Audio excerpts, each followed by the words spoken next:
What's up mga chong? For today's video, may na-discover na naman ako na masarap na kainan. So ano pang hinihintay natin? Puntahan na natin yan. Let's go!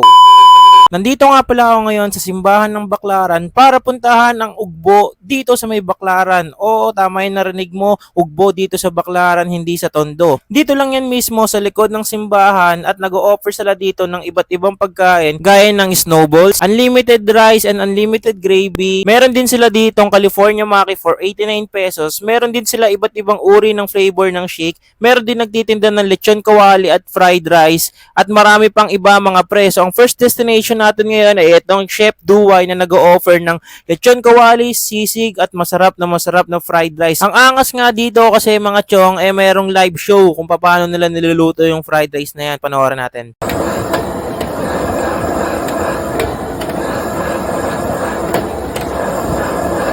O di ba mga pre, ang angas, may mga makukulit lang talaga na kanin kaya may natatapon. So umorder nga pala kami dito mga chong ng isang sisig at isang order ng fried rice. Grabe mga pre, napakarami ng fried rice nila. Tikman na yan.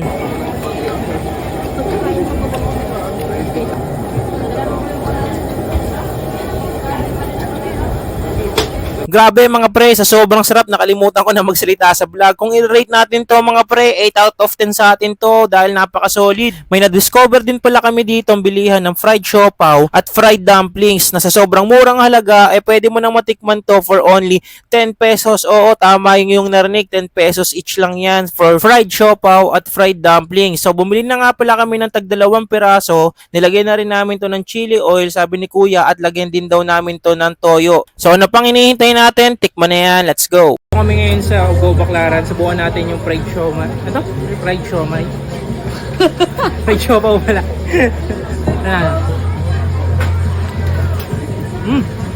Sarap. 10 piso lang oh.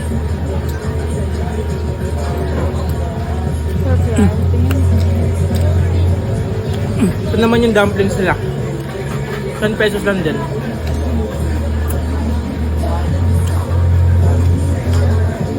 Panalo sa 10 piso lang. Tanungin na rin pala natin to si Bebe Girl kung nagustuhan niya ba itong binili namin. Ano masabi mo? Sarap? Sarap na? Sarap. Sarap? Kung i-rate na natin to mga pre, 10 out of 10 sa atin to. Grabe, napaka-solid, napaka-mura pa. Kung bawal ka naman kumain ng pork mga pre, meron naman dito sa Biryani House na halal food na for only 150 pesos, pwede mo na matikman yung pinagmamalaki nilang biryani chicken. Dito lang din yan sa may Ugbo Baclaran. Hanapin nyo lang yan, yung Biryani House BD. So umorder na nga pala ako dito ng chicken biryani. Tikman na natin to. Let's go. Itong chili. Lagyan natin ito. Ito yung sauce ng biryani. Pesos. Lagyan natin lahat. Di ko lang paano timpla na ito eh. Walang kutsara tinidor dito. Kaya magkakamay tayo. Dito lang yun sa biryani.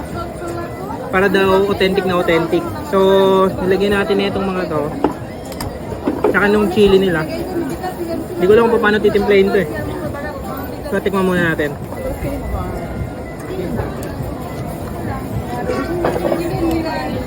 Chicken biryani nga. Sarap. Sarap.